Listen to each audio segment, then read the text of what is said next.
klaseng tanong ang gusto mong malaman?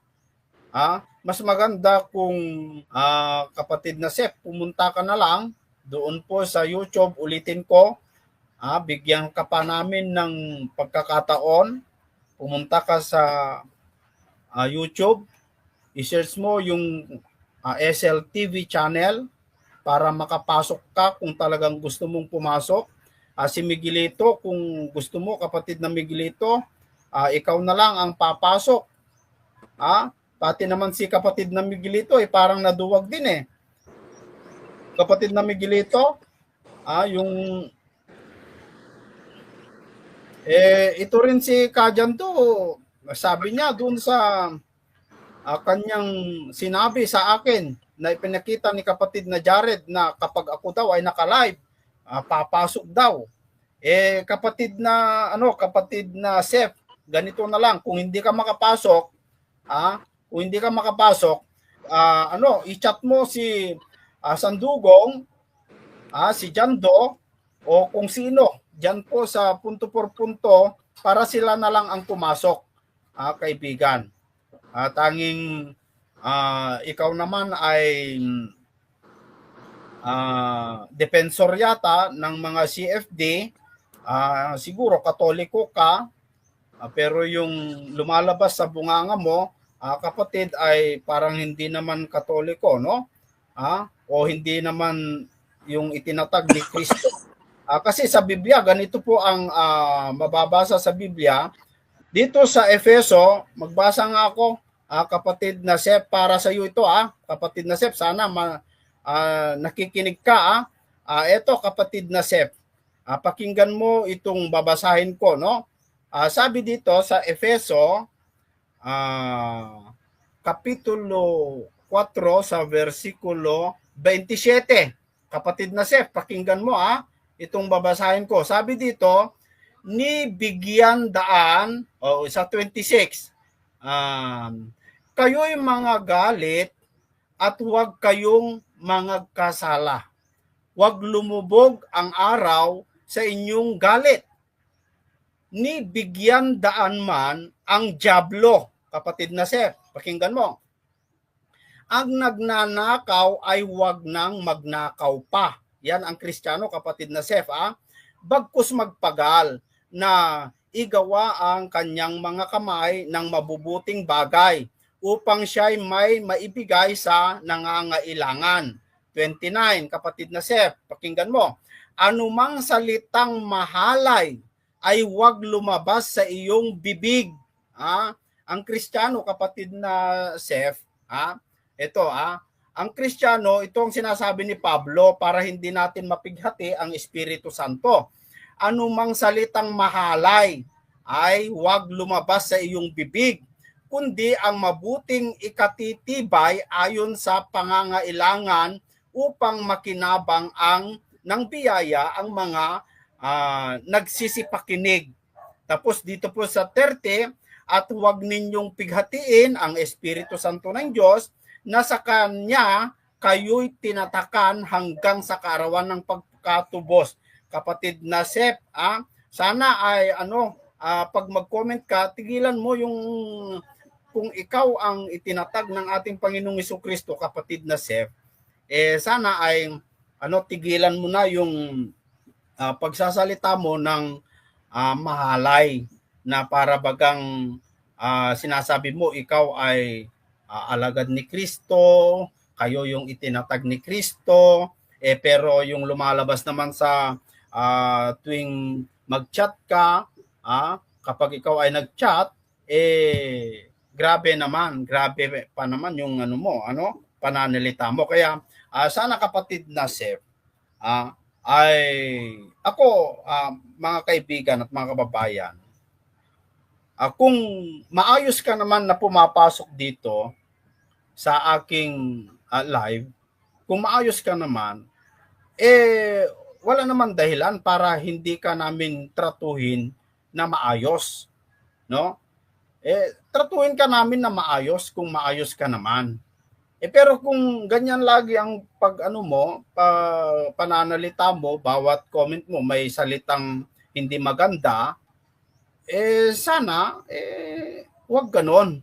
Kasi maliwanag naman yung nakalagay sa talata na ang isang tao, isang Kristiyano, sabi dito sa talata na ating nabasa, ayan, nag-comment si kapatid na Jared, baba po muna ako bro, nagka-problema dito sa bahay, salamat sa Diyos, asikasuhin ko po muna. Okay, kapatid na Jared, pasensya ka na, hindi na, wala naman si kapatid na Seth, wala naman pala siyang account sa YouTube, mga kaibigan. Kung wala siyang account sa YouTube, talagang malabo na makapasok siya siguro. Kasi kailangan yata na mayroon kang YouTube account para makapasok ka. Pero ewan ko lang kung ganun talaga, no? Mga kaibigan, kasi yung mga kasama natin ay nakakapasok naman sila, mga kapatid. Kaya kung si kapatid na Romel, kung andyan, sige, pumasok na lamang po kayo at mag-share na lamang po kayo ng gusto nyong i-share, mga kaibigan na nakantabay, kapatid na Tristan, kapatid na Aldrin, kung nakantabay po kayo, pumasok na kayo at ito mga kaibigan, iparating nyo ito sa mga taga punto por punto kung sakali ay gusto nilang pumasok. Wag yung pumasok ka para magsalita ka ng kung ano-anong gusto mong salitain, yung maayos lang na usapan, no? Mga kaibigan, yung maayos na usapan, yung hindi po sabi kasi ni kapatid na Tristan, talakayan versus taltalan, sabi niya hindi ganon. Hindi po ganon sana. Kapag pumasok po yung mga taga punto por punto, pag-usapan lang natin. Kasi pinapatunayan nyo, kayo ang tatag ni Kristo. Kung kayo ang tatag ni Kristo, edi patunayan nyo. Kasi mga kaibigan, sa Biblia po, hindi naman sinabi Katoliko ang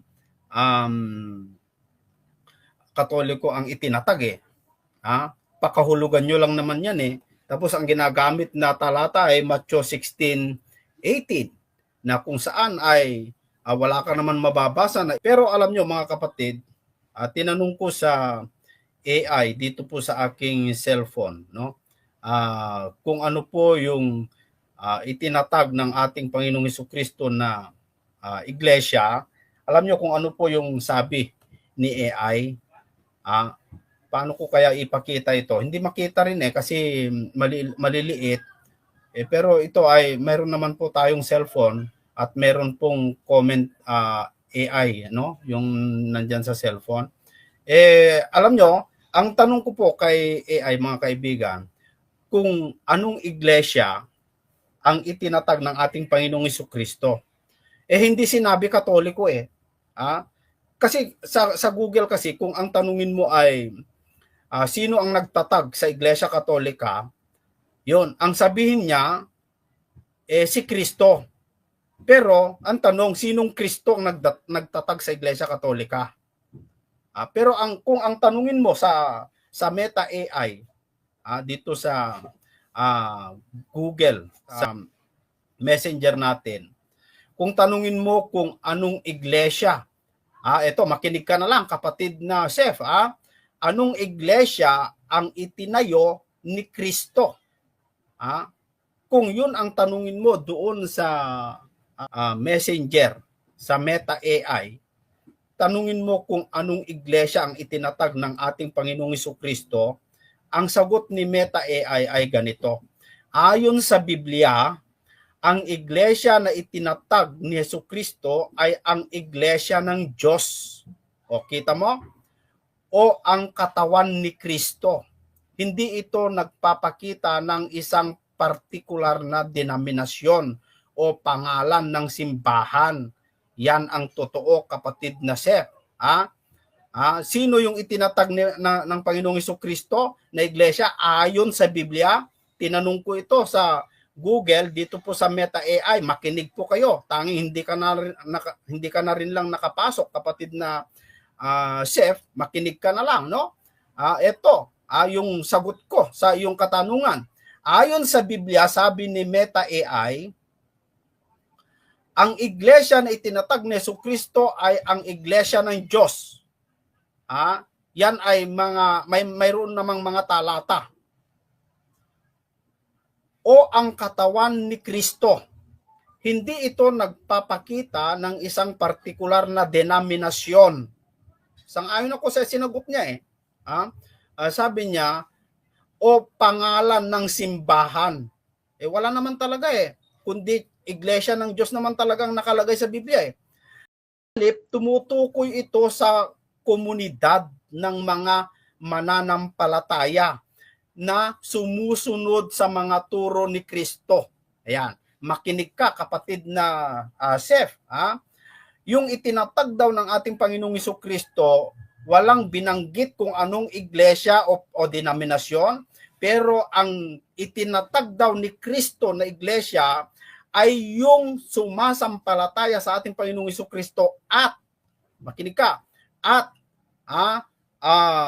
sumusunod sa kautusan ni Kristo. O kita mo, ang totoong iglesia na itinatag ng Panginoong Jesucristo, hindi Katolika. Yung mga sumusunod sa katuruan ni Kristo. Hindi yung Iglesia Katolika kasi ang nagtatag sa Iglesia Katolika mga obispo. Ang lihim diyan ay ang nagtatag daw ng mahirap naman natin sabihin ito kasi history ito alam mo sa history iba-iba yung sinasabi Depende sa iyong katanungan Kaya hindi tayo dapat magbatay sa history Ang daming iba-iba dyan Ed Cabador, kapayapaan po ang bati sa lahat, sabi niya. Ayan.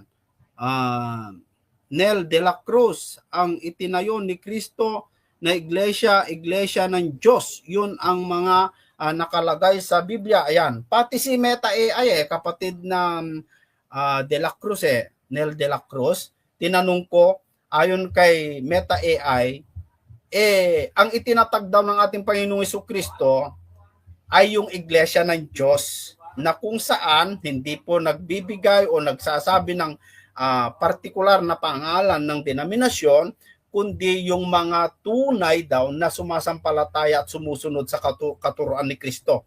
Yan daw kapatid na Del, ang itinatag ng ating Panginoong Jesucristo.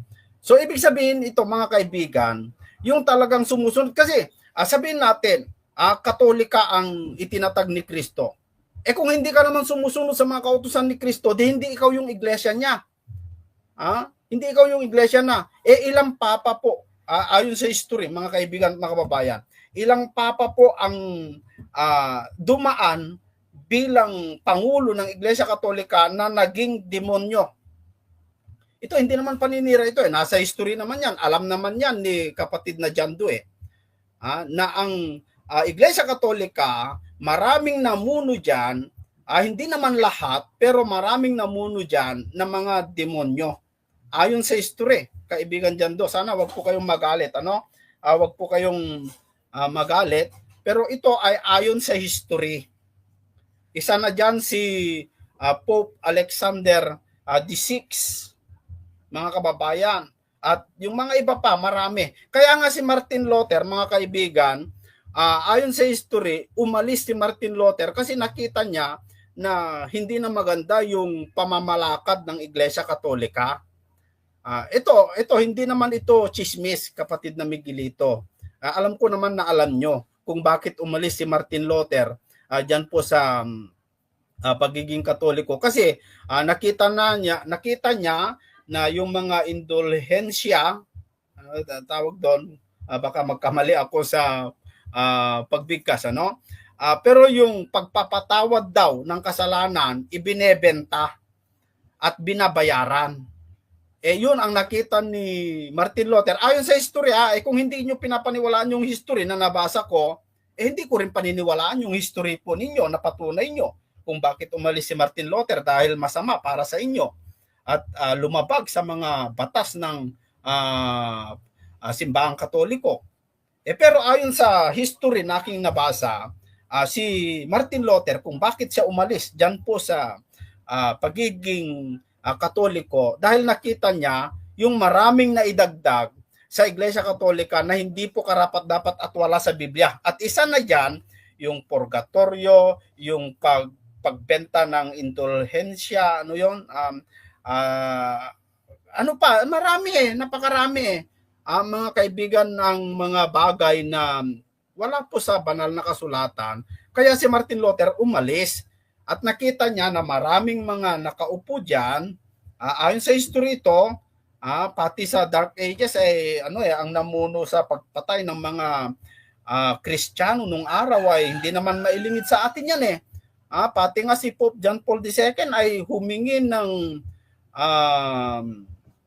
kapatawaran sa publiko Andyan sa history yan hindi lang kasi natin may pakita kasi hindi po tayo matalino sa paggamit ng internet sa mga ganitong live StreamYard, mga kaibigan, kahit hindi natin may pakita yung mga proof po natin. Pero andyan po sa history yan na si Pope John Paul II ay isa sa mga humingi ng kapatawaran dahil sa nangyari o naganap na inquisition, yung pagpatay sa mga maraming Kristiyano, pagpasunog sa mga tao na kung saan ay itranslate nila ang Biblia. Bakit kasi kaya nila pinasunog? Bakit pinatay nila? Bakit ayaw nila ma-translate yung Biblia? Mula sa Griego, mula sa Hebro, pumunta sa Latin, at mula sa Latin, bakit ayaw ipatranslate sa English? Bakit gusto nyo kayo lang? Samantalang si Pablo, sabi niya, doon po sa Korinto, sabi ni Pablo, kung may nagsasalita ng ibang wika, dapat may magpaliwanag. Ibig sabihin, kung Latin yung salita, dapat Ilocano ka o Pilipino ka, Tagalog ka o English ka, dapat may translate, may paliwanag sa wika na kung saan ay nauunawaan ng tao, hindi yung Latin. Kasi ako nga hindi ko maintindihan kung ano yung Latin tapos Latin ang gusto mo lang, may nakakaduda na yan, mga kaibigan, nakakaduda na po yan. Kung ayaw mo, ba't mo pinasunog? Ayon sa history, mga kaibigan, ay ang ginamit pa na pansunog doon po sa mga nag-translate ng Biblia, kawawa, no? Pero ito yung mga tinatawag na martir ni Jesus sila yung mga martir ni Jesus na kung saan ay sila po, mga kaibigan, yung bubuhayin ni Kristo, kasama ni Kristo maghari, yung mga martir ni Jesus. Mantakin mo kasi doon po sa history, doon po sa aking nabasa. Yung Biblia na itranslate ng mga nag-translate, kasama na dyan si Wycliffe at saka si Tyndale, mga kababayan, si John Knox, no? John Hus, anong pagbigkas yung pangalan niya. Sila yung mga nasunog noong itranslate nila yung Biblia, sinunog sila. At ang ginamit pang pangsunog, mga kaibigan, mga kababayan, ang nakakakilabot dito na ginawa diyan po sa Inquisition. Yan ay pinangunahan ng Iglesia Katolika. Hindi po ito chismis, hindi po ito paninira. Alam ito ng mga taga-punto por punto, nasa history yan. Na ang ginamit pansunog dun sa mga tao na nag-translate ng Biblia ay yung mga papel na ginamit nilang pinag-translatean ng Biblia. Mantakin mo yon. Sa sobrang galit dahil inilabas nila yung totoong kopya ng Biblia ay ang ginawa po nila, sinunog, at ang ginamit pa pangsunog walang iba kundi yung papel na ginamit nilang pinagsulatan sa itranslate nila. Yan ba? Ganyan ba yung itinatag ng ating Panginoong Jesucristo? Mga kaibigan at mga kababayan, ganyan ba yung itinatag ni Kristo na iglesia? Samantalang sabi po sa banal na kasulatan at sabi din ni Meta AI sa aking nakita, kung pinamamalian nyo po ito, Meta AI, kasi Google din ito, siya ay sumasagot lamang po kung ano yung tinatanong natin. Wala naman po siya, hindi naman po siya kaanib sa akin. Pero pag tanungin mo kung sino, ayon sa Biblia, anong iglesia ang itinatag ng ating Panginoong Hesukristo, tanungin mo sa kanya, ang sagot niya, ayon sa Biblia, ang iglesia na itinatag ni Hesukristo ay ang iglesia ng Diyos o ang katawan ni Kristo. Hindi ito nagpapakita ng isang partikular na denominasyon o pangalan ng simbahan, sabi niya. Sa halip, sabi niya dito, tumutukoy ito sa komunidad ng mga mananampalataya na sumusunod sa mga turo ni Kristo. O kita mo? Ang tinatawag pala ng Biblia na tunay na iglesia ay yung iglesia ng Diyos na itinatag ng ating Panginoong Hesukristo. Na ito ay yung mga sumusunod sa mga katuruan ni Kristo. Dito pa lang sumablay na ang Iglesia Katolika, mga kaibigan dito pa lang sumablay na Bakit? Kasi ayon sa history na pinaniniwalaan ng mga taga punto por punto pero iniiwasan ito, ayon sa history, ang Iglesia Katolika, kung ilang pope, napakarami yung mga pope na naging puno dyan sa iglesia na yan, na masasabi natin gumagawa ng mga kademonyohan. Yan kasi nakalagay sa istorya. Hindi naman po natin gumagawa lang ng istorya, mga kaibigan. Hindi nyo man siguro ako masisisi kung masabi ko yun kasi yun lang naman ang nabasa ko. Kung hindi totoo, di maganda kung hindi po totoo yung history na yon. Pero anong history ang dapat natin paniwalaan at pagbatayan sa ating mga pananampalataya? Sabi nga sa Biblia, doon sa Isaiah ay saliksikin ninyo ang mga kasulatan sa aklat ng Panginoon. O saan mo sasaliksikin ang kaligtasan? Sa history? Ay hindi po, mga kaibigan. Dahil ang kaligtasan po, mga kapatid, ayon sa banal na kasulatan, tignan po natin dito po sa banal na kasulatan, kung paano ang tao ay maligtas, ganito ang sinasabi ng Biblia, mga kaibigan at mga kababayan. Basahin ko po dito sa Efeso, Kapitulo 2, sa versikulo 8. Sapagkat sa biyaya kayo'y nangaligtas. O kita mo? Hindi sa history. Sa biyaya kayo'y nangaligtas sa pamamagitan ng pananampalataya. At ito'y hindi sa inyong sarili. Hindi nakukuha yung kaligtasan sa nobena, pagdarasal sa mga kamag-anak nating yumao na nasa purgatorio para makapunta sa langit. Doon sila malinisan sa pamamagitan ng ating dalangin. Mali. Kasi sabi dito, sapagkat sa biyaya kayo nangaligtas. Saan? Sa pamamagitan ng pananampalataya. O ano sabi ito? Ito'y hindi sa inyong sarili o hindi nanggaling sa tao. Saan nanggaling? Ito'y kaloob ng Diyos. Hindi sa pamamagitan ng mga gawa upang ang sino man ay wag magmapuri. O kita mo? O ang tao ay maligtas sa pamamagitan ng pananampalataya. Ngayon, kung paano ka magkaroon ng pananampalataya para ikaw ay magkaroon ng kaligtasan, kasi ang kaligtasan daw ay sa pamamagitan ng pananampalataya, at kung paano ka magkaroon ng pananampalataya, ayon din kay Pablo. Sabi niya dito si Apostol Pablo, kaya nga ang pananampalataya o paniniwala ay nanggagaling sa pakikinig. Saan? Sa history? Sa history o sa punto por punto? Mali. Sabi dito, kaya nga ang pananampalataya ay nanggagaling sa pakikinig. At ang pakikinig ay sa pamamagitan ng salita ni Kristo.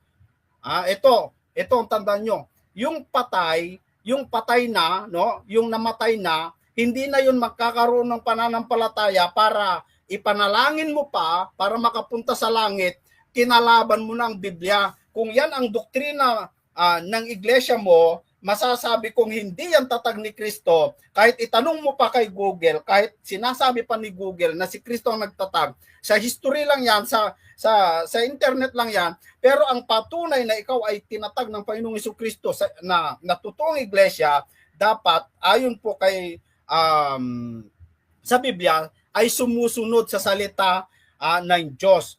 Tignan mo dito sa libro ng Juan, libro ng Juan, sabi ng Panginoong Jesucristo ito sa chapter 8 verse 31, sabi dito, sinabi nga ni Jesus sa mga Hudyong yaon na nagsisisampalataya sa Kanya. Ano sabi ni Jesus sa mga Hudyo na nagsisisampalataya sa Kanya? Kung kayo'y magsisipanatili sa aking salita, kung magkagayoy, tunay nga kayong mga alagad ko.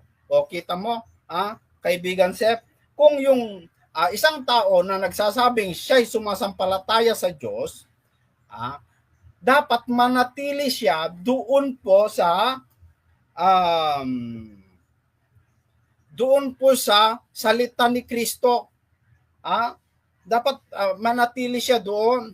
Hindi yung kami ang itinatag ni Kristo, kahit itanong mo kay Google, ayon sa Matthew 16:18, wala kang mababasa sa Matthew 16:18 na Katoliko kahit man kayo, sige, tanggapin natin sandali, no? Mga kaibigan, tanggapin natin na tayo po ay kayo po ay nanggaling sa totoong iglesia. Sabihin na natin, kayo po ay karugtong ni Kristo. Sabihin na natin, kayo ang karugtong ni Kristo. Pero alam nyo mga kaibigan, ang ginawa ni Kristo na iglesia ay yung sumasampalataya sa Kanya. Saan niya inilagay? Mga kaibigan, mga kababayan, nag-chat po si kapatid na Miguelito, papasok sana ako para makausap ko si Jared, pero ewan ko, hindi ako makapasok. Isa pa ito, si Miguelito. Hindi daw siya makapasok sa inyo. Pero bakit si Jared biglang nawala noong sinabi mo na nag-message ako? Ayan, kapatid na Jared, nakaantabay si kapatid na Jared, kapatid na Miguelito. Andyan po si kapatid na Jared. Parang natakot daw si kapatid na Jared noong napakinggan niya si Miguelito, no? Hindi ako makapasok sa live, sabi niya. Yan, hindi nga ako makapasok. Parang si ano rin ito, parang si kapatid na Seth din ito, no? Na hindi daw makapasok sa live. Andyan pa rin si kapatid na Jared, mga kaibigan at mga kababayan. Nakaandabay pa rin. Ewan ko lang kung nakikinig pa si kapatid na Jared, ano? Hindi para tumakas, ano? Ayan po. So, ang itinatag ng ating Panginoong Jesucristo ayon sa Biblia, dito po sa basahin natin, magbasa po tayo, batayan natin Biblia, hindi po history, no? Mga kaibigan, dito sa Efeso sa 2, umpisan natin dito po sa 18. Ilagay lang natin sa screen. Pero hindi rin lang ninyo makikita ito ano? Pero at least nakalagay, no? Sapagkat sa pamamagitan niya, si Kristo, tayo may pagpasok sa isang espiritu rin sa Ama. Ayan. Si Kristo, kaya nga hindi na kayo mga taga-ibang lupa. Tayo ang tinutukoy dito, no? At mga manglalakbay, kundi kayo'y mga kababayan na kasama ng mga banal at sangbahayan ng Diyos na mga itinayo sa ibabaw ng kinasasaligan ng mga apostol. Ayan. At ng mga propeta. Sino yon? Si Pedro ba? Kapatid na Miguelito, na si Kristo Jesus din ang pangulong bato sa panulok. Pati pala si Pedro nakatayo kay Kristo, na kung saan si Kristo na bato, siya yung dapat natin doon dapat tayo matayo, na nandun din ang mga apostol. Sabi kasi ng mga Iglesia Katolika daw, dahil sila daw yung pinamumunuan ni Pedro. Dahil si Pedro daw ang rock, doon daw itinatag ang Panginoong Jesucristo ang iglesia kay Pedro, at si Pedro daw binigyan niya ng authority ng mga papa. Ay naku po, isa na namang ito, no? So dito ba, no?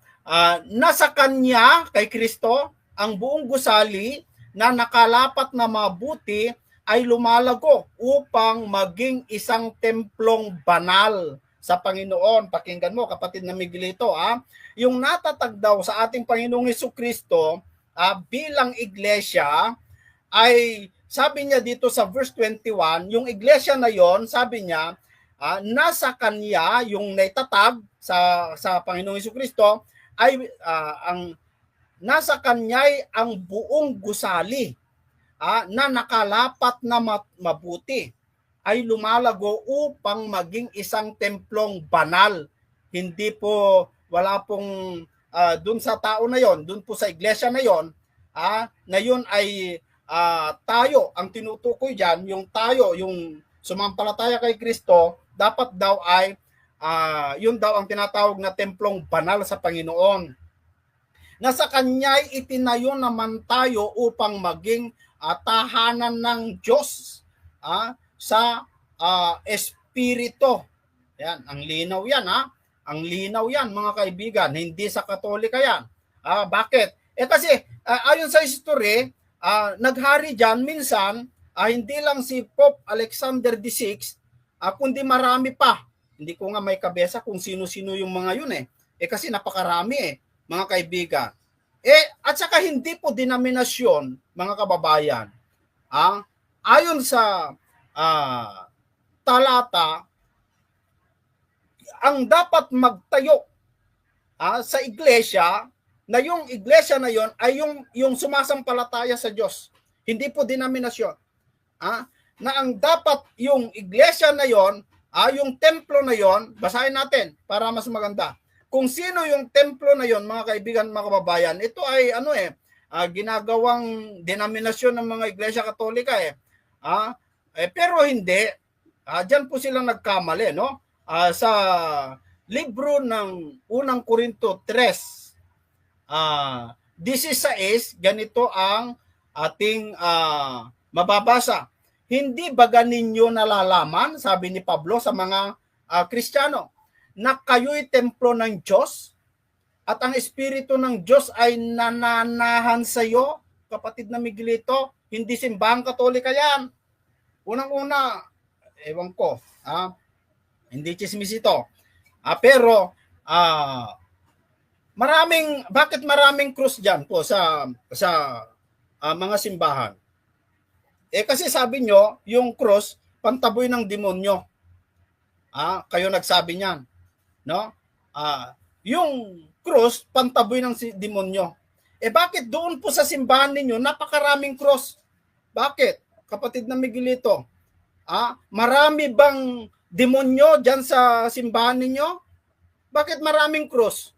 Kapatid na Miguelito, maliban na maraming cross, marami pang, tawag doon? Yung holy water. Yung holy water daw, isang wisik lang, ayon kay Darwin Gigano, maligtas ka na Kumain ka lang daw ng tinapay, yung ostya, kumain ka lang daw ng ostya, ayun, kinain mo na daw ang katawan ni Kristo. Kahit wala kang pananampalataya, basta nakipagpila ka doon sa kanilang, Eucharist, yun, ligtas ka na, kapatid na Jared, pag ginawa mo daw yun. Ayan. Pero alam nyo, mga kapatid, sabi ko nga, ang iglesia na itinatag ng ating Panginoong Jesucristo, kapatid na Seth, hindi ang denominasyon mo. Maganda nga sana kung nakapasok ka Maganda nga sana kung nakapasok ka para nalaman natin kung anong iglesia ang pinaninindigan mo. Kung iglesia Katolika lang din, nako mga kaibigan, mga kababayan.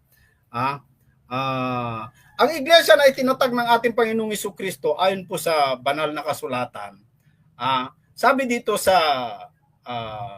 unang Korinto kapitulo 3 versikulo 16. Hindi ba ganinyo nalalaman, sabi niya, na kayo'y templo ng Diyos? Tayo yung tinutukoy, Kristiyano Kung sino yung sumunod kay Kristo, yun ang templo ng Diyos. At ang Espiritu ng Diyos ay nananahan sa inyo. O kita mo, walang simbahan eh, yung sinabi eh. Sige, magpakita ka sa Biblia. Kung meron pong denominasyon na tinukoy ni Kristo, kasi alam nyo mga kaibigan, mga kababayan, isa pang natutuwa ako doon sa pinalabas ni ni Talibong, no? Ni Wendell Talibong. Ito salita ni Bro Juban at saka ni kapatid na Jando, si kaibigan Jando, na ayon sa napanood ni kapatid na Jared ay galit na galit daw sa atin. Pasensya ka na kapatid na Jando, sana ay mapatawad mo ako, no? Wala naman akong sinasabi sa iyo na masama, kundi aral lang naman ang ating pinag-uusapan dito, no? Pero ang isa sa ikinagagalak ko na sinabi mo, ayon kay Bro Jando, dahil nag-video kasi si Bro Joban nag-video si Bro Joban doon sa Israel na kung saan naka-t-shirt siya. Naka-t-shirt lamang po siya, and then naka-short.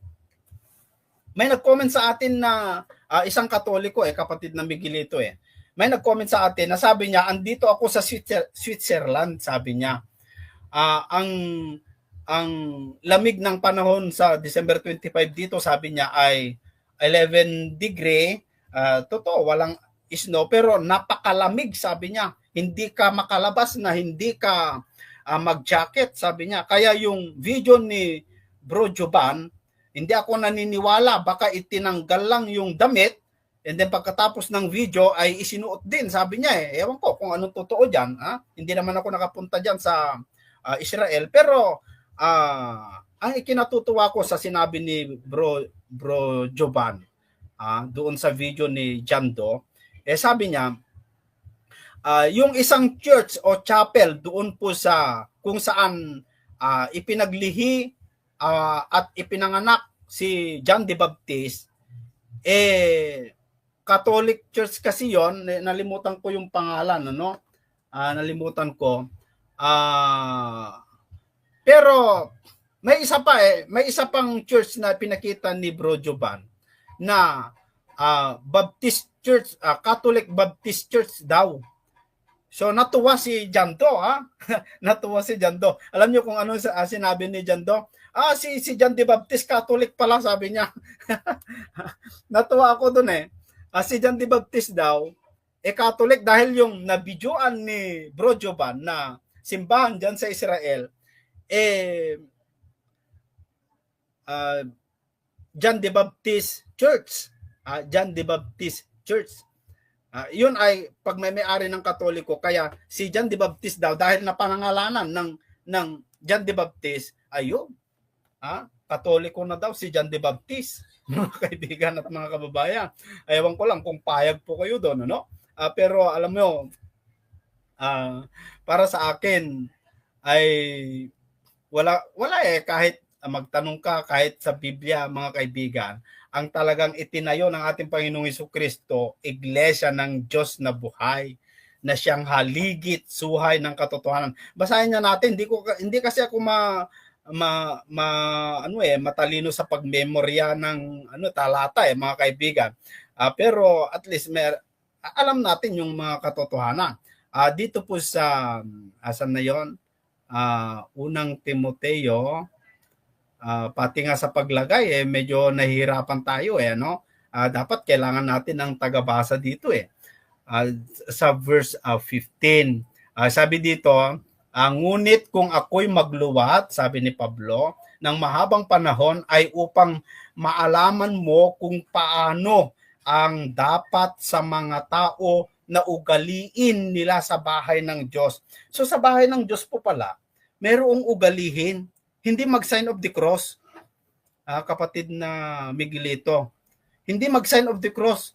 Doon sa totoong iglesia ng Diyos na itinatag ng ating Panginoong Jesucristo, hindi po mag-sign of the cross, pero mayroon silang ugalihin. Asan? Na siyang iglesia ng Diyos na buhay. Ano yung iglesia ng Diyos na buhay? At haligi at saligan ng katotohanan. Ayan, kapatid na Miguelito, ang Iglesia ng Diyos daw ay haligi at saligan ng katotohanan. O mag-isip ka ngayon, kapatid na Miguelito. Mag-isip ka ngayon. Diyan ba sa Iglesia Katolika na kinaaaniban mo, nasa Biblia ba yung turo na purgatorio? Sige nga. Sabi ni taga punto por punto, sabi itong mga taga punto por punto, sabi nila, nasa Biblia, hindi nyo lang alam hanapin. Kasi yung salitang purgatorio, hindi Tagalog yan. Ayan. Sige, sabihin natin, ipalagay natin. Meron purgatorio. Tanggapin natin sandali, may purgatorio. Ano ba ibig sabihin ng purgatorio? Di ba ang ibig sabihin ng purgatorio ay para yung mga kaluluwa na nandun na nagkasala ng venial sin ay maugasan ang kanilang mga kasalanan sa pamamagitan ng panalangin ng mga kamag-anak. Di ba ganun ang meaning ng purgatorio ninyo? Ngayon, kung yun po ang totoo, meron doon sa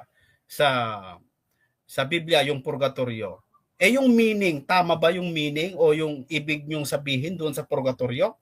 Na kapag magdarasal ang isang tao ng siyam na amami, siyam na nobena kapag may namatay, magdarasal po sila, and then yung tao na nagkasala ng venial sin ay makapunta na sa langit.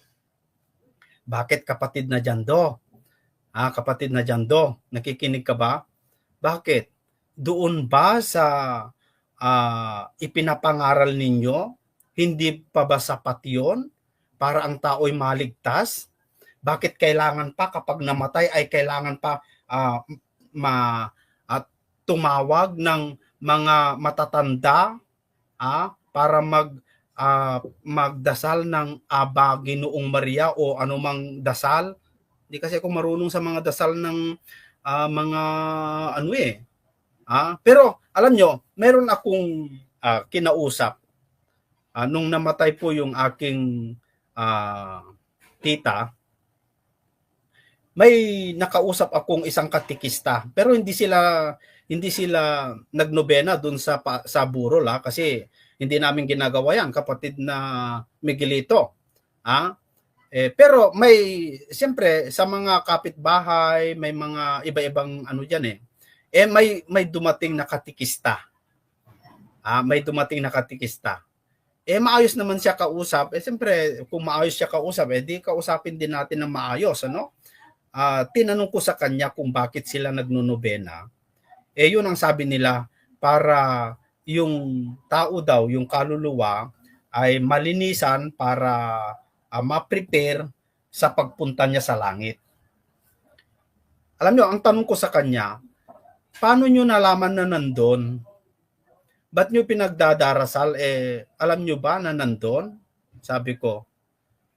Alam nyo ang sagot niya? Yun daw ang kaugalihan. Kapatid na Miguelito.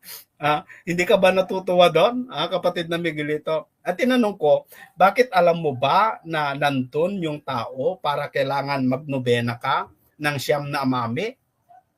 Para yung tao ay mapunta doon?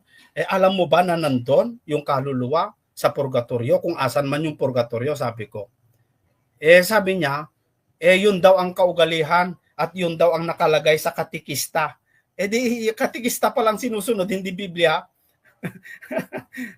Hindi Biblia yung sinusunod katikista mga kaibigan. Kasi ibig sabihin, mga kapatid, na ginagawa lamang po ng mga matatandang walang unawa, walang alam sa Biblia, ayon sa kanilang doktrina. Alam nyo po ba na nandun na? Sabi ko, paano nyo nalaman na nandun? Doon sa purgatorio. Hindi naman daw nila alam kung asan yung purgatorio. Kaya lang, para sa kanila, ginagawa lamang po nila yon dahil yun po yung doktrina nila at kaugalihan. Na kapag may namatay, ganun. Ganun pala, mga kaibigan. Ganun pala, kahit wala sa Biblia, kung yun po ay kaugalihan, ito na Ito na kapatid na Jared yung sinasabi mo. Doon po sa, basahin ko kasi hindi ako marunong magmemorya eh. Dito po sa Marcos 7:7 na sabi dito, makinig po kayo mga Katoliko. Kasi hindi turo ng Biblia yun eh. Kaninong turo yung ginagawa nilang nobena? Wala kasi yan eh. Meron sa Biblia ng Katoliko yon, sa Judith yata yon o sa Macabeo, no? Pero hindi naman tayo naniniwala doon, no? Kasi sabi dito sa 7:7 ng Marcos, datapwat walang kabuluhan ang pagsamba nila sa akin, sabi ni Kristo, na nagtuturo ng kanilang pinakaaral ng mga utos ng mga tao. Sabi dito sa verse 8, nilisan ninyo ang utos ng Diyos at inyong pinanghahawakan ang salit-saling sabi ng mga tao. Liwanag yan kapatid na Miguelito. Maganda sana mag-comment ka, no, para masagot po natin. Hindi ko pala nailagay doon sa hindi ko pala nailagay sa yung binasa ko, no? Pero hindi nyo rin lang siguro makita ito eh. Pero ganun pa man, nakalagay andyan, sa 7:7 ng Marcos, kapatid na Miguelito, na yung sinasabi diyan ay nilisan daw ang kautusan ng Diyos o ang salita ng Diyos, nilisan daw. Bakit nila nilisan? At ang sinunod yung kautusan ng mga tao. Kita mo? Yung kautusan ng mga tao ang sinusunod. Itong mga debotong ito. Kasi tinanong ko kung bakit sila nagnonobena pero hindi nila mapatunayan, no? Yun daw ang kaugalian lang. O isa pa ito, sa iglesia ng Diyos, ganito, doon po sa itinatag ng ating Panginoon Jesucristo na iglesia. Ito kapatid na Seth, ikaw na lang magsabi sa ang katotohanan, no? Yung tinatag ni Kristo na iglesia ng Diyos, heto, pakinggan mo yung mga obispo doon, ganito ang sinasabi sa Biblia. Dito po sa unang Timoteo Kapitulo 3, sa versikulo 8, ganito ang sinasabi. Gayon din naman ang mga diakono. Pakinggan mo kapatid na Seth, dapat ay mahuhusay, hindi dalawang dila. So hindi chismoso, no? Chismosa. Hindi mahilig sa maraming alak. Ayan. Ito na yung sinasabi ni kapatid na Jared hindi mahilig sa maraming alak. Hindi mga sakim sa mahahalay na kapakinabangan. So ibig sabihin yung seminar hindi magpapabayad ng ilang libo yon yung bayad. Ilan ba yung magkano ba yung bayad doon po sa seminar ni pambayad daw. Binatikos ni ni Alvin Gitamundok yung ginagawa ni ito hindi chismis ito nasa YouTube naman na kapag daw ay mag-conduct ng seminar itong si Mr. Darwin Getiano mayroon pong bayad. Nakalimutan ko ilan yung 18 ba? 1.5. Sabi ni Alvin Gitamundok, di ka ba naawa Father Darwin, sabi niya? Di ka ba naawa sa mga pinagpapabayad nyo? Sabi mo yung exorcism ay na gumagaling sila pero wala naman talagang gumagaling, sabi niya. Kapwa nila ito hindi sa akin ito, kapatid na Miguelito. Sana po ay wag niyong masamahin. Pero si Alvin Gitamundok, nasa YouTube naman yan si Alvin Gitamundok, sabi niya kay Darwin Getiano, yung exorcism daw na ginagawa niya, hindi daw naman talaga nakakapagpagaling. Ito na yung sinasabi sa Matthew 24 na yung mga bulang propeta, bulang mangangaral, magpapakita sila ng mga dakilang tanda. Pero wala talaga. Magpapakita lang sila. Kunwari, eto, gumaling ito. O eto, gumaling. Dahil sa exorcism.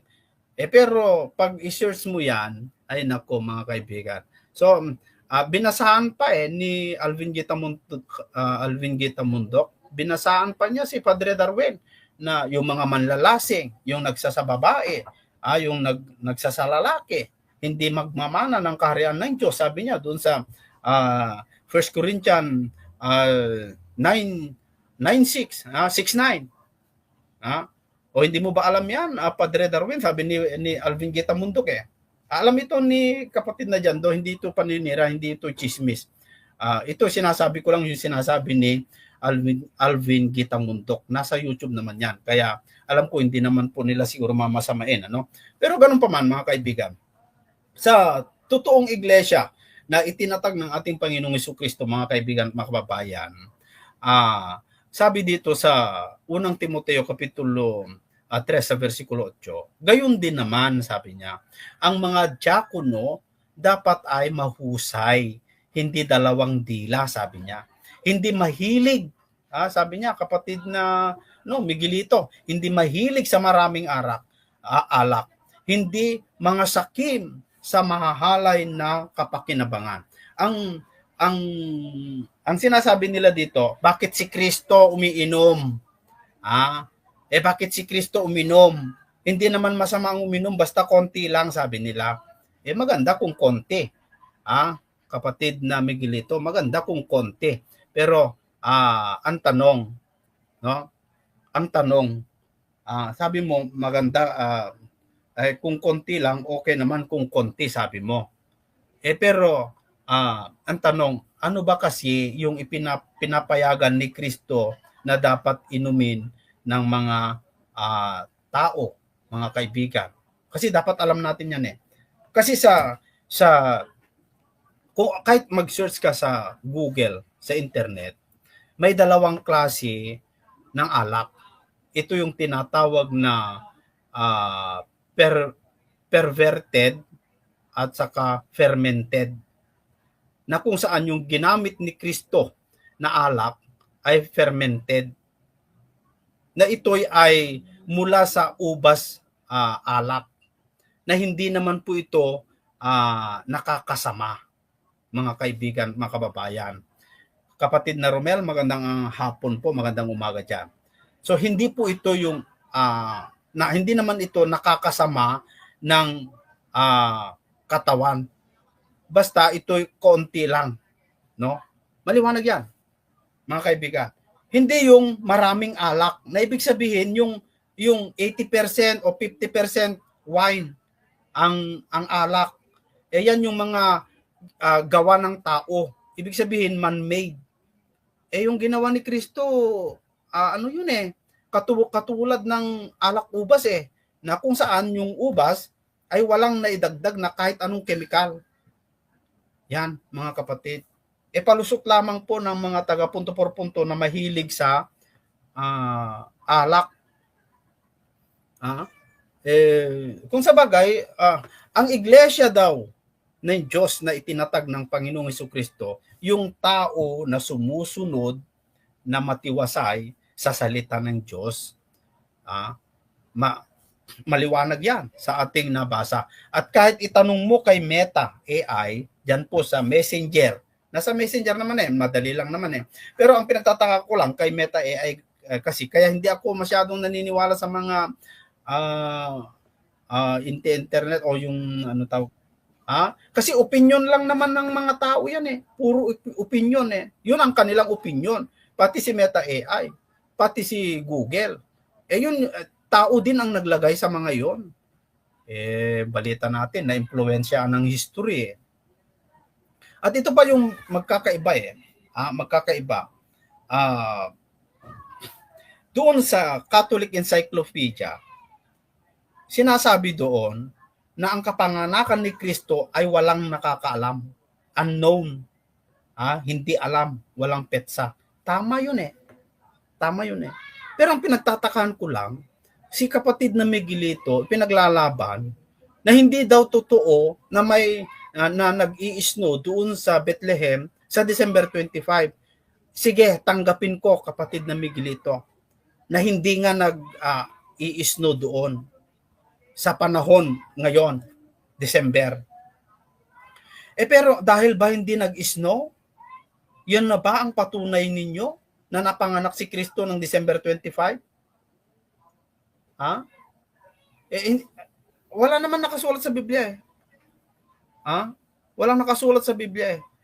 But yun po yung patunay ni Wendell Talibong ng mga taga Punto por Punto na dahil nag-video po ni Bro Jovan, dahil po sila ay nag-video, ito, walang snow. Oh, yan. Totoo na. Wala.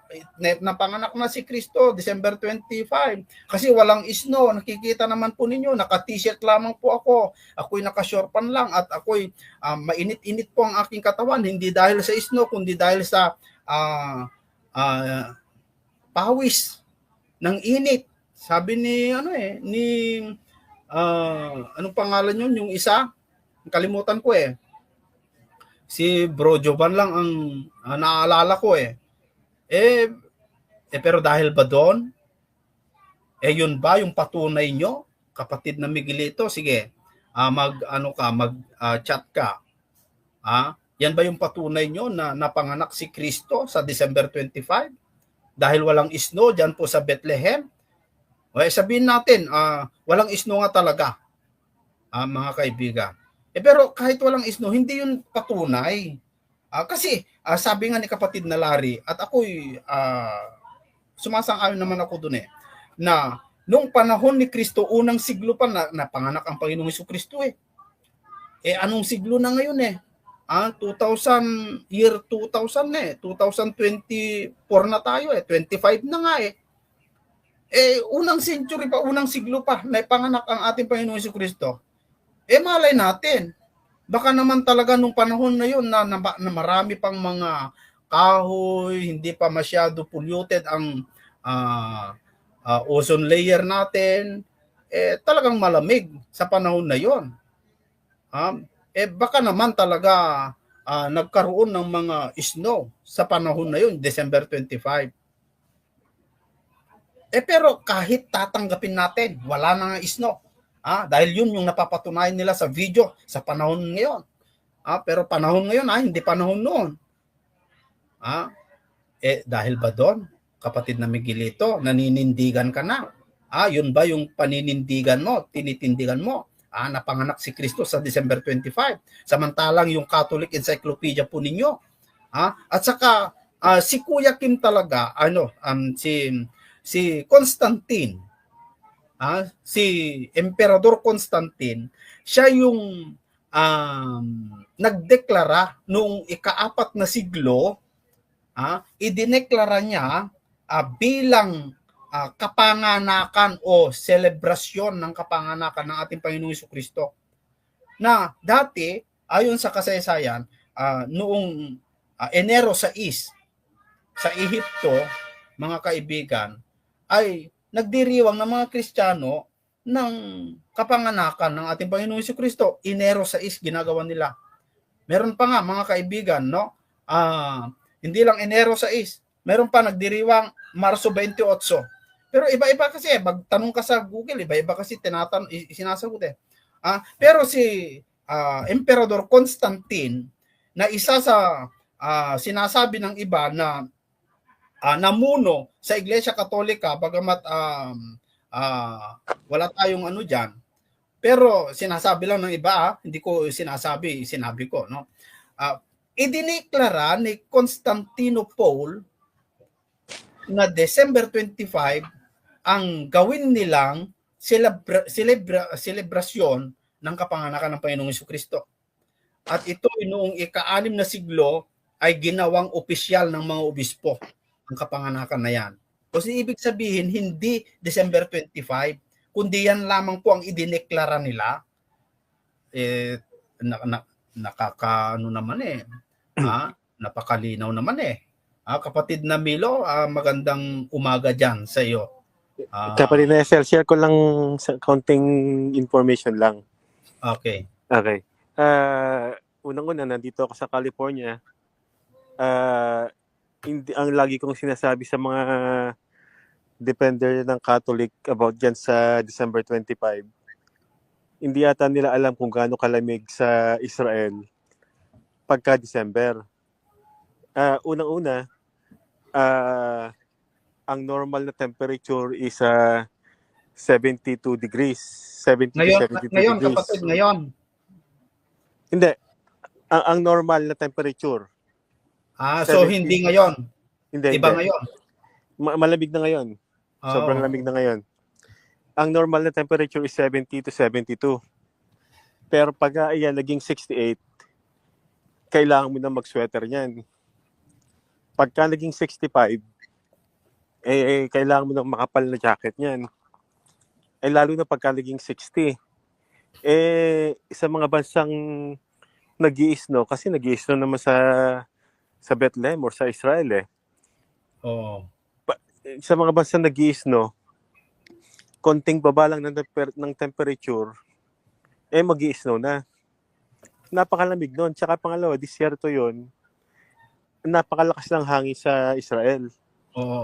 Hindi kakayanin ng tao yun, lalo na si Mary is 9 months ng pregnant. Tsaka pangalawa, pagka nanganganak ng babae, hindi naman yan kangaroo na walang kahirap-hirap. Matagal manganak ng babae. Kaya mga anak si Mary, napakalamig. Maganda nga sana kung pumasok si kapatid na Miguelito tanging andyan din lang dapat pumasok para kasi kahit sabihin na natin kapatid na Milo na wala nga ice, hindi nga malamig. Sabihin na natin. Tanggapin natin yung kanilang sinasabi. Pero sapat na ba 'yon para patunayan nila na December 25 nga napanganak? Paano wala. Tsaka sa original na teaching naman ng Catholic Church sinabi naman talaga nilang unknown ng birth of Jesus Christ Oo. At pati yung sinabi ni pati yung nasa history na si Constantino Paul na sinabi niya na idineklara niya ng nung ika-4 na siglo, idineklara niya na December 25 ang gawing opisyal bilang pagdiriwang sa kapanganakan ni Kristo. Ibig sabihin, idineklara lang yan ni Constantine, hindi ibig sabihin yan talaga kapanganakan niya.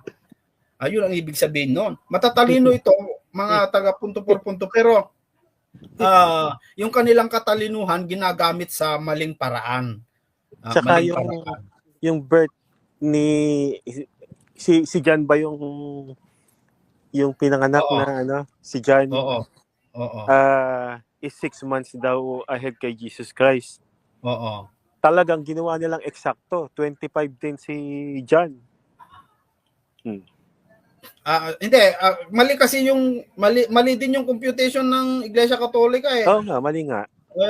Pati nga yung kalendaryo natin may nawawala kasi talagang minalipus, ano ba tawag doon? Minanipula. Manipula. Minanipula nila Alam nyo, yung December 25. Yung December 25 na yan, sinasabi na ng mga encyclopedia nila, matagal ng panahon na hindi nga yan ang opisyal. Hindi pa sila pinapanganak hindi sinasabi ng hindi opisyal. Tapos sila ngayon sasabihin nila, yan ang totoo. Ano ba naman yan? Alam mo kapatid na Esel, good morning sa'yo dito. Good afternoon dyan. Dito, sa kinilalagyan ko, ito'y Africa ito. Africa. Africa ito Alam niyo naman pagka naririnig niyo yung bansang Africa, anong pumapasok sa isip niyo tungkol sa klima? Mainit, di ba? Mainit, Africa. Ipakikita ko sa inyo ngayon. Ngayon ay alas 9 ng umaga rito. Papakita ko sa inyo yung klima rito. Paano ko ba ito yan? Ito, tingnan nyo dito sa California. Hindi nag-i-snow dito pero sobrang lamig. Ito, 14 degrees. 14 degrees. Nagfafag doon sa 14 degree. Oh. Fag ba yan Africa ito, o Africa. Pag yan, pag. fag? Oh. Pag Ibig yung fag sabihin na yan, napakalamig. pag yung fag na yan, pag yung fag na yan, nasa itaas ng bundok, bumabayan dito sa lupa. Ayan, yan kasi lupa. Paano natin palakihin yan? Napakalamig yan. Sandali. Hindi Hindi iyan, ko alam. hindi kayo magkakakitaan ng magkausap mo pag yan bumaba sa lupa. Ito, Africa, Africa. O, Africa, tingnan mo. Africa ito. Alas 9 ng umaga, 14 degrees. May nakikita kayong tao. Wala. Kasi Hindi nga, yata hindi tao. makatagal ang tao. Kasi nga, hindi makatagal ang tao sa labas. Kasi malamig. Alam mo, sabi ni Bro Juban, kapatid na Ako nga Romero. nilalamig eh. Sabi ni Bro Juban, dahil kahit pa daw may konting snow na nahuhulog, pwede pa rin daw ilabas ang mga tupa. Sabi niya. Sige, sabihin natin, kahit pwede ilabas ang tupa, kahit kumain pa ng snow ng mga tupa, pero hindi pa rin yun sapat para patunayan nila na talaga nga December 25. Kasi ayon sa kanilang history, linalabag din ng kanilang sinasabi doon sa history na unknown talaga yung kapanganakan. Hindi naman tayo tutol kung talagang December 25, maganda nga sana, no? Maganda nga sana. Pero kung si Theophilus lang ang nagsasabi, si Hippolytus ang nagsasabi, December 25 na ipanganak, gaano yung katotoo? Kung ibig sabihin, kung kahit pa nga, sabihin natin, tanggapin natin sandali, na December 25 nga napanganak, hindi ni-record.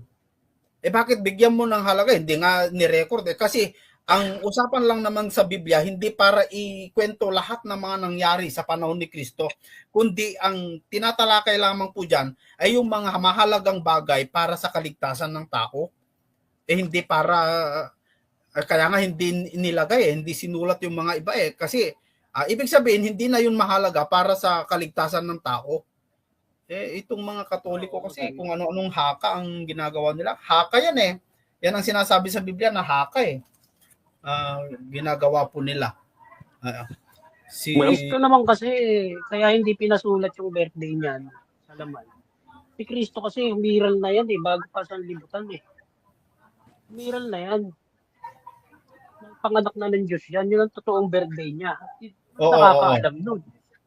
Kasi mula sa walang pasimula sa walang hanggan, nilikha na pinanganak na ng Diyos yan Kasama na yan ng Diyos Bago na ilabas, sabi doon sa kawikaan. Kaya hindi yung birthday niyan. Ang ano diyan kasi yung sinasabi sa magtalata. Tumilang sa inyong puso. Nakakalimutan ko yung talata. Yung sinasabi ko nga doon sa comment, di ba? Tumilang sa inyong puso. Tsaka yung doon ipapanganak yung Kristo. Nandun sa ikalawang Pedro 1:19. At kami mayroon lalong panatag na salita ng hula na mabuti ang inyong ginagawa kung ito inyong sinusundan, na gaya ng isang ilawang lumiliwanag sa isang dakong madilim hanggang sa pagbubukang liwayway. At ang tala sa umaga ay sumilang sa inyong puso. Yun, si Kristo yun Kapag sumusunod ka sa aral ni Kristo, ipapanganak sa puso mo si Kristo. Yun, doon mo dapat i-celebrate yun.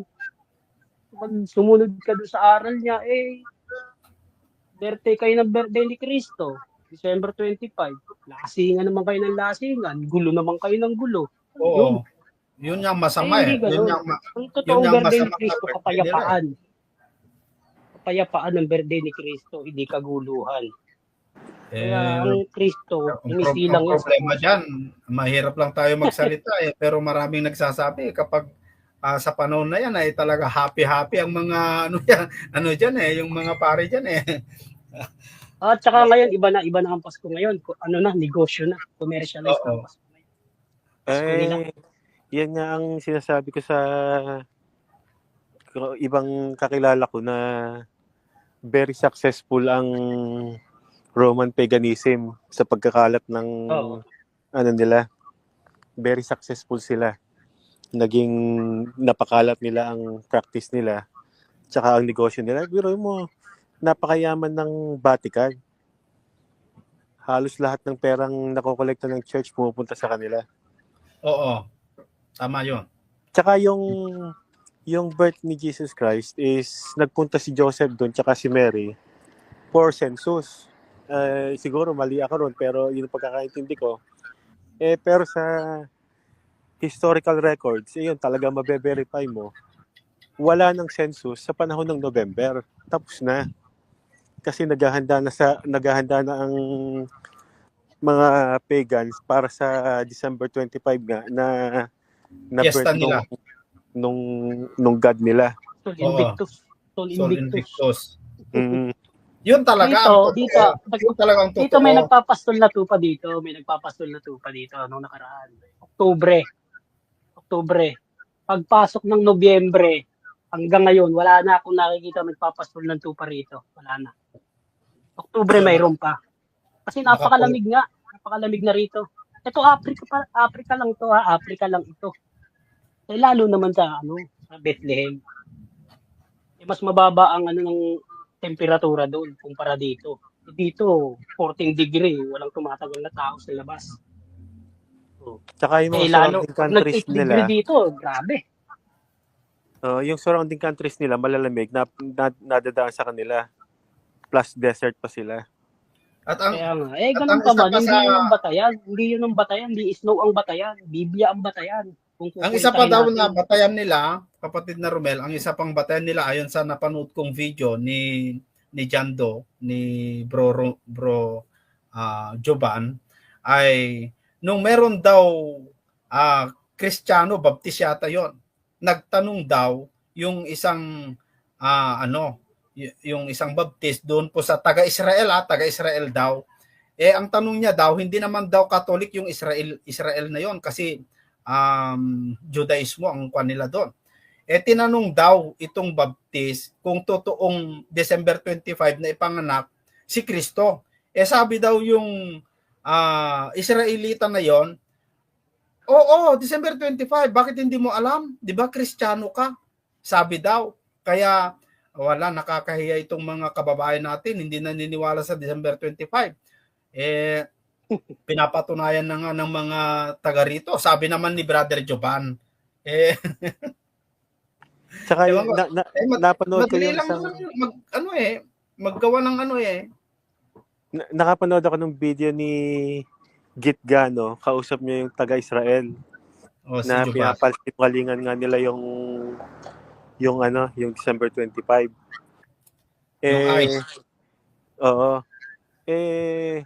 Hindi pa nga December 25. Siguro beginning of December pa lang. Nasa loob na siya ng bahay pero naka-sweater niya ng lalo na kung nasa labas ka.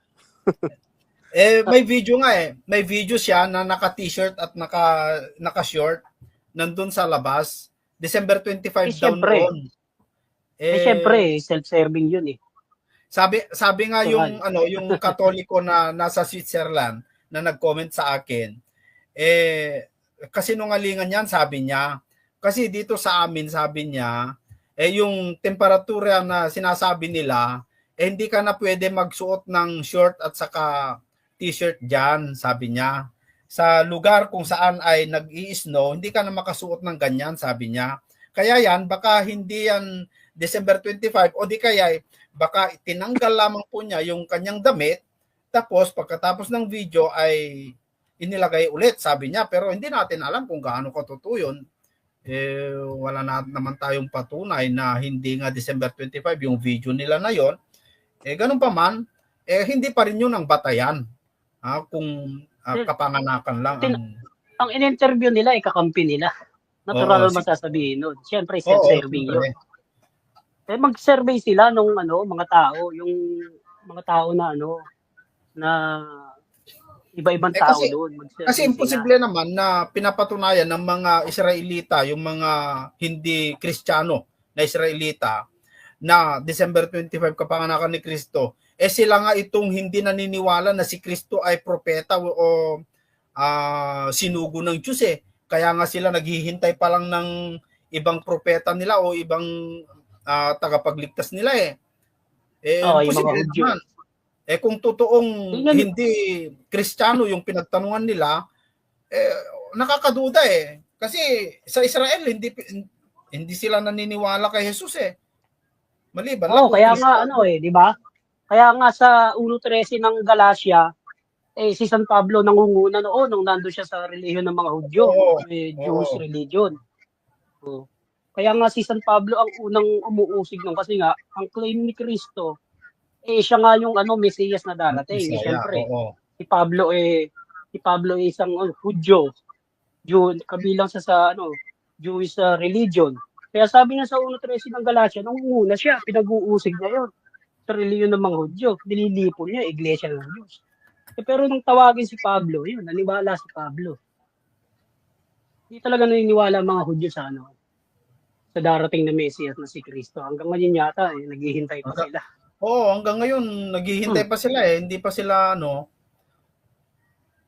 pa sila kaya nga may nagsasabi ng mga ibang mangangaral na kaya diyan lilitaw yung Antikristo dahil paglitaw yung Antikristo sabihin niya kaya yung Hudyo daw yung lilitaw ng Antikristo eh. Yun ang paniniwala ng iba para mapaniwala niya ang Israel na siya nga yung Mesiyas. Yung darating para mapaniwala Yun niya ang ang mundo. Yun ang interviewin nila, mga Hudyo, kung talaga bang hindi malamig dyan pag Disyembre. Mga taga dyan ang interviewin nila. Hindi yung mga sarili nilang kakampi ay self-serving ang mangyayari. No? Hindi, kahit sabihin natin, kapatid na Romel, kasi meron din akong nakausap na dumalaw din daw noong December 25 hanggang sa February diyan po sa Israel ay ganun din ang sinabi niya pero hindi ka pwede malalabas doon na hindi ka naka-jacket sabi niya. Pero walang snow sabi niya. Pero ganun pa man kasi sabi nga ni kapatid na Larry ako sumasang-ayon ako yung panahon natin iba yung panahon ni Kristo na polluted na ang ozone layer natin ngayon tama. Kasi dahil sa uminit na ang global warming. Oo. Dahil sa global warming. Sa Saudi nung nakaraan bumaha Oo. Hindi na bumabaha dati sa Saudi. Diyan sa atin sa Pilipinas, pag ganitong mga bare months malamig. Ngayon mainit na diyan. Sabi nga sa balibalita sabi nga sa balibalita pati nga yung Antarctica yata yon yung natutunaw na ang snow. Sa sobrang lamig. Sa sobrang init. So, ibig sabihin, nagbago na ang temperatura. At saka, sa panahon pa lang ngayon, sabi nga ni kapatid na Milo, November pa lang, sabi niya sa kanyang na-research, wala nang tupa. Kasi naghahanda na sila para sa kapistahan ng kanila. Yun naman talaga ang sineselebrate nila yung si Sol Invictus talaga. Pati nga sila nagbabasa ng Catholic Encyclopedia nila? Hindi, alam yan. Alam yan, pero yung mga nakakasira sa kanila, linalampasan. Pati nga yung, sabi ko nga, pati yung Dark Ages ay binabaliktad binabaliktad nila yung napakalinaw naman. Pati nga yung isang papa nag-confess sa buong mundo dahil sa nangyaring patayan nung Inquisition na yan Kasi sila po yung nangunguna. Sorry yung isa, no? Oo. Sino ba yung papa na nag-sorry na yun? Pope John Paul II yata yun si Pope John Paul. Oo. Sorry siya. Hingi ng patawad sa naganap na Inquisition. Tapos yung papa naman na pumalit sa kanya yata ay pinamalian naman na walang limbo. Oo. Diba? Walang limbo. Pinaniwalaan ng mga Katoliko mahabang panahon pagdating ng Papa na yun, wala raw limbo. Kasi kaya nga pati nga sabi ko nga kaya yun yung sinasabi ni ni Brad Eli na bali-balita niya na kaya tinanggal. Nag-resign. Oo. Hindi daw totoong nag-resign kundi pinagtulungan. Sabi nila sa bagay, wala tayong ebidensya dyan, pero parang ganun nga kasi si Martin Luther nga pinalayas pinalayas niya Tsaka dahil alam nyo, yung kasi mas naniniwala sila sa CCC kaysa sa Bible eh. oo, Pero yung oo. isang paniniwala nila ay purgatory. Dati, nag-Catholic naman ako dati, nagsakristan pa nga ako dati eh. Ang purgatory is a place Oo. kung saan yung mga hindi pa maliligtas, doon mapupunta raw. Pero nung nabisto na, pinalitan nila, hindi na raw yung place, it's a process daw. Pwede ba naman yun, magbago ang turo dahil napamalian? Kahit sabihin natin Si Rizal na yan, yun yan ang naniniwala sa purgatory. ay proseso para sa paglilinis, hindi pa rin biblical kasi wala pa rin sa Biblia yung panalangin sa mga patay kasi kalaban mo na si Pablo kung gano'n. Dahil ang aral po ni Pablo ay ang kaligtasan ay sa pamamagitan ng pananampalataya yung patay Oo, paano pa hahatulan tayo sa sarili nating gawa, hindi sa panalangin ng iba. hindi sa panalangin ng iba. Ayun. Doon pa lang ay kaya nga tinanggal yung tubit at saka yung makabeyo na yan hindi dinagdag kasi kaduda-duda kasi mayroon pong panalangin sa patay diyan sa tubit nila yan at saka yung yung Ecclesiastico Makabeyo yan. Hindi naman kasi hindi naman kasi kasama sa canon of scripture yan. Mayroon ako napakinggan na sabi nila sa nung salin yung kanilang official Bible. Oxyrhynchus Papyrus kasi, yung Oxyrhynchus Papyrus nga ba yun? Yung matandang salin ay walang mark. Mark. Yung 916 yata yun. Yung Codex Sinaiticus. Oo, wala yata yun. Pero doon sa Codex Vaticanus, Codex Vaticanus daw meron. Alam niyo sagot nila? Narinig ko, kulang daw yung hindi daw naisama ng Codex Sinaiticus. Lumalabas yung Codex Sinaiticus ang kulang. Ang kompleto pa yung Vaticano. Samantalang dagdag naman yung mark na yun. Oo. Ganun na sagot nila. Hindi daw naisama. Kasi pinagtanong kasi sa kanila tama naman naniniwala naman ako sa paliwanag ni kapatid na Eli doon po sa Marcos kasi sabi sa nakalagay sa Marcos, lahat na may pananampalataya magpapalabas ng demonyo. Tanungin mo sa mga Katoliko o sabihin natin si Darwin Gitgano ay nagpapalayas ng demonyo. Bakit si Jando hindi nagpapalabas? Ibig bang sabihin wala siyang pananampalataya? Kasi nakalagay sa Marcos ang lahat na sumasampalataya ay nagpapalabas ng demonyo. Yun ang hindi nila na doon. Tsaka meron doon na yung kahit uminom ka ng lason, hindi ka mamamatay. Oo. Alam mo na nga lason inumin mo pa. Kung aksidente, tulad ni Pablo, yung kinagat ng yan ang pinagbatayan yan ang pinagbatayan ni Jim Jones. Kaya namatay yung mga miyembro niya. Iba kasi yung sinadya mong uminom kaysa nakainom ka. Iba yun. Iba yung sinadya mong humawak sa nahawakan mo. Iba yun. Sinasadya mo para mo tinutukso ang Diyos Sabi sa Biblia. Alam mo na nga na lason inumin mo pa maliban lang kamali. Parang yung sinabi ni Dadyo nung nakaraan, kung talagang sa Diyos ka, bakit ka matatakot? Sabi, narinig ko yun, sabi, kung talagang sa Diyos ka, ba't siya matatakot? Yung sa Diyos, nag-iingat sa sarili niya yun. Alam mo nang mapapahamo ka sa lugar na yun, pupunta ka pa ba ron? Mag-iingat ka naman sa sarili mo, hindi porket sa Diyos ka, wala ka nang ingat. Ang nililigtas ng Diyos, yung nag-iingat sa sarili. Alam mo na nga Ang nililigtas ng Diyos, yung iniingatan niya sarili. Hindi mo iniingatan sarili mo, paano ka nililigtas ng Diyos doon? Para mo tinutukso ang Diyos doon. Ay, mga kapatid, magpapaalam na. Diyan natalo ang Christian sa PBB ngayon Maliligo pa ako Oo. Salamat sa Diyos sa inyo. Okay, salamat. Paalam na. At paalam. meron kaming SPBB. Okay, sige kapatid na Romel, maraming salamat sa iyo nakakadalawang oras kalahati na rin ako. Ibig sabihin, kakaunti na lang po yung oras ko na naman sa StreamYard kasi free lamang po ito. Mga kaibigan, kung maubos ko yung 20 hours na free, mawawalan na naman ako ng StreamYard.